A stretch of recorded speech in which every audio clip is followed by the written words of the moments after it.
New లీచెన్ species అనేటివి కనుగొనడం జరిగింది. ఎక్కడ? వెస్టర్న్ ఘాట్స్లో. మనకి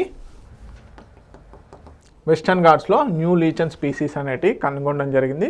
సో బేసిక్గా లీచెన్స్ ఏవైతే ఉన్నాయో అవి మనకి సింబోసిస్ బేస్డ్గా ఏర్పడతాయి అన్నమాట. అటు శిలీంధ్రాలు ఇటు శైవలాలు ఏవైతే ఉంటాయో వాటిని బేస్ చేసుకొని వాటి యొక్క ఫోటోసింథసిస్ ప్రాసెస్లో సింబోసిస్ ప్రాసెస్లో భాగంగా ఇవి ఏర్పడతాయి అన్నమాట. సో ఇప్పుడు కనుగొన్నటువంటి న్యూ లీచెన్ స్పీసీస్ ఏవైతే ఉన్నాయో యాన్షియంట్ టైంలో వెస్టర్న్ ఘాట్స్ ఏవైతే మనకు పశ్చిమ కనుమల్లో ఉన్నటువంటి సింబోసిస్ ప్రాసెస్ని, ఒక జీవి పైన ఇంకో జీవి ఆధారపడి జీవిస్తాయంటారు చూసారా, దాన్ని సింబోసిస్ ప్రాసెస్ అంటారు.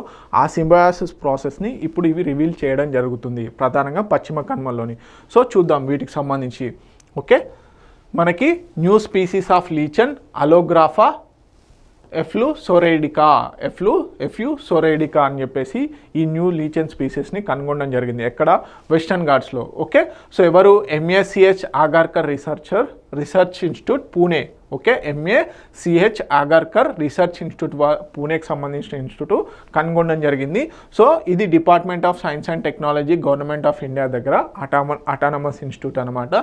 సో వీళ్ళు ఈ న్యూ లీచెన్ స్పీసీస్ని కనుగొనడం జరిగింది. చెప్పాను కదా, కాంపోజిట్ ఆర్గానిజం. లీచెన్స్ అనేవి మనకి సంయుక్తంగా ఏర్పడినటువంటి organisms, symbiosis between the fungi, photosynthetic patterns like algae and cyanobacteria యొక్క శిలీంధ్రాలు ఇవేవైతే ఉంటాయో వాటి యొక్క సింబయాసిస్ ప్రాసెస్లో బేసిక్గా ఇవి జీవించడం జరుగుతుంది, ఏర్పడడం జరుగుతుంది.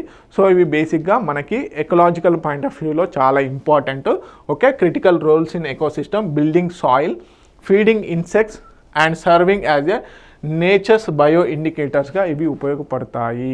ఓకే, సో ఒకప్పుడు జరిగినటువంటి సింబయోసిస్ ప్రాసెస్ని ఇవి రివీల్ చేయడం జరుగుతుంది.